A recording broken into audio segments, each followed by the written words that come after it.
An independent analysis of European defense capabilities and strategic policy.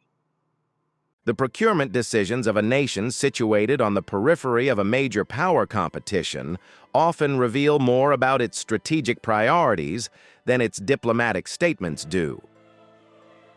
While the global defense market has recently witnessed a surge in demand for the high-mobility artillery rocket system, driven largely by its visibility in Eastern European theaters, the Finnish Defence Forces have charted a divergent course.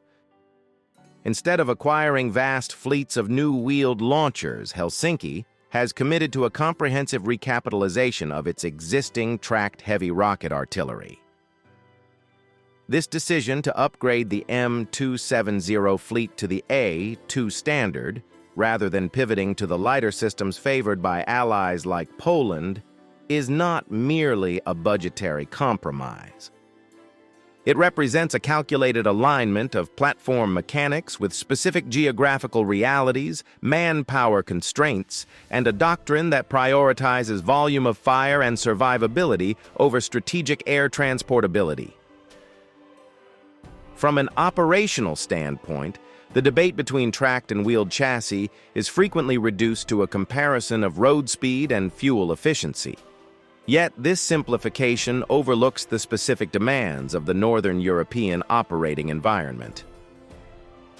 The Finnish theater of operations consists largely of dense forests, peat bogs, and complex lacustrine terrains. In these areas, road infrastructure can be sparse or easily interdicted. In this context, the M270, built upon a derivative of the Bradley fighting vehicle chassis, offers a level of off-road tactical mobility that a 6x6 wheeled truck cannot replicate. While the wheeled high-mobility artillery rocket system offers superior strategic mobility, the ability to be rapidly deployed by C-130 aircraft to distant theaters.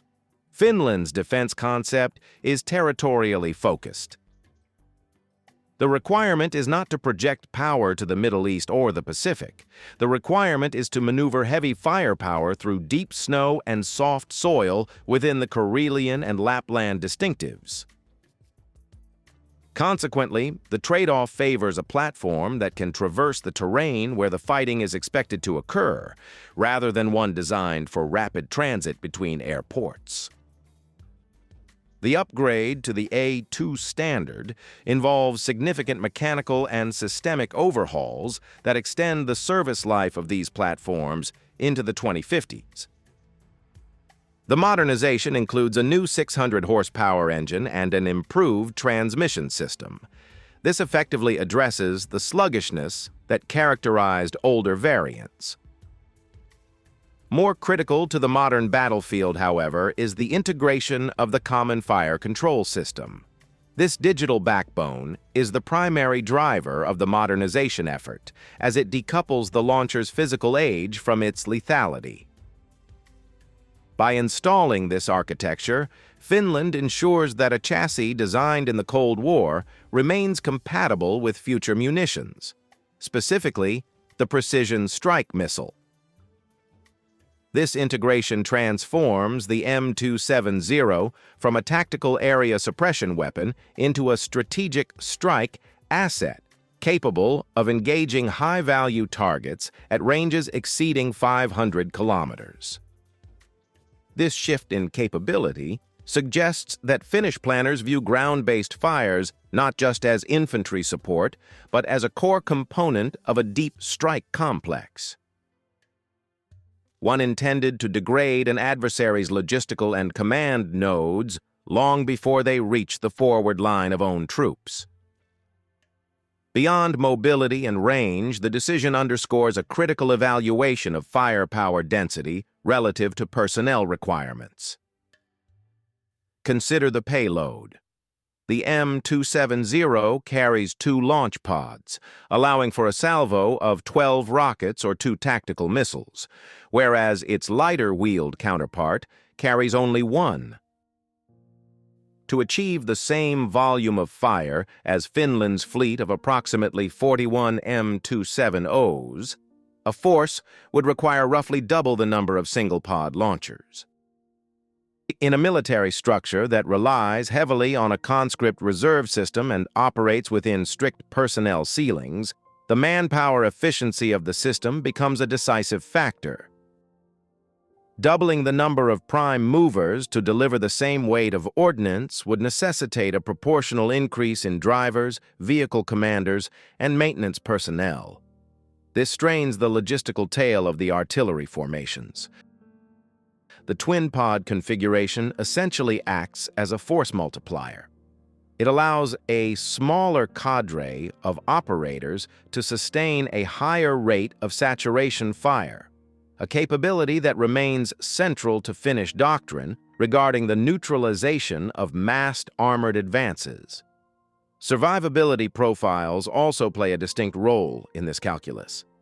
The conflict in Ukraine has demonstrated that while shoot and scoot tactics are essential, amid the proliferation of loitering munitions and the ubiquity of surveillance drones mean that artillery systems will inevitably face counter-battery fire.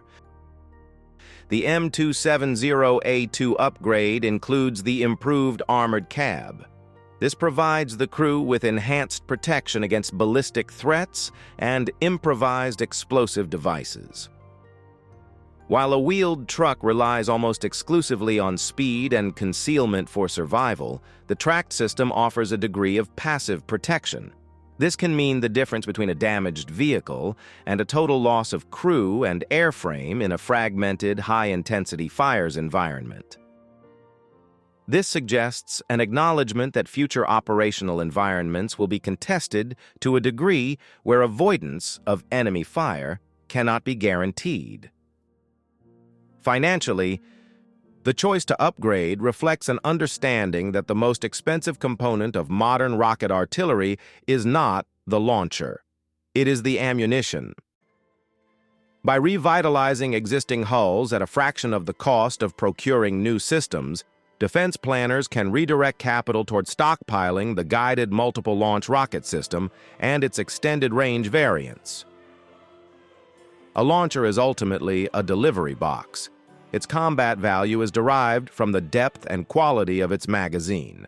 Allocating resources to the A2 modernization program likely frees up fiscal space to acquire sufficient quantities of the extended-range munitions that make the system viable.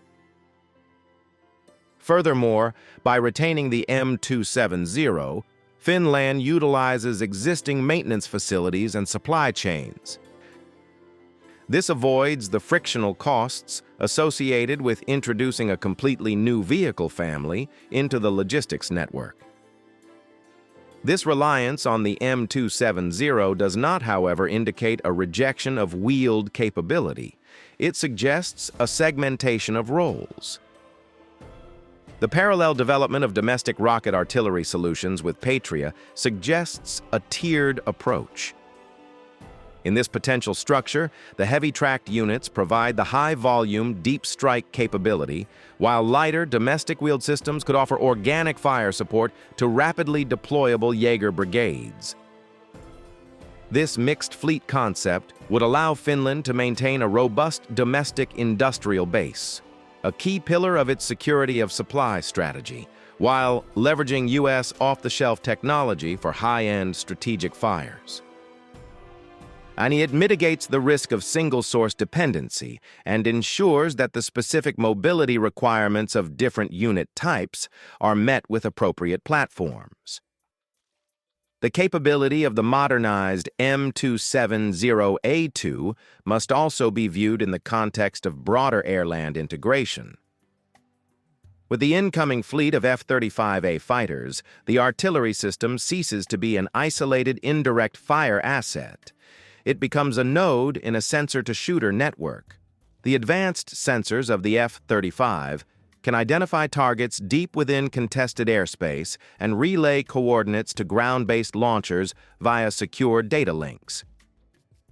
The M270A2, with its updated fire control systems, is optimized to act on this data. This synergy effectively allows the Air Force to prosecute targets without expending air-launched munitions or exposing aircraft to terminal air defenses. It delegates the kinetic strike to the ground component. This interoperability is central to the deterrence value of the Finnish Defence Forces, creating a multi-domain threat that complicates an adversary's decision-making calculus.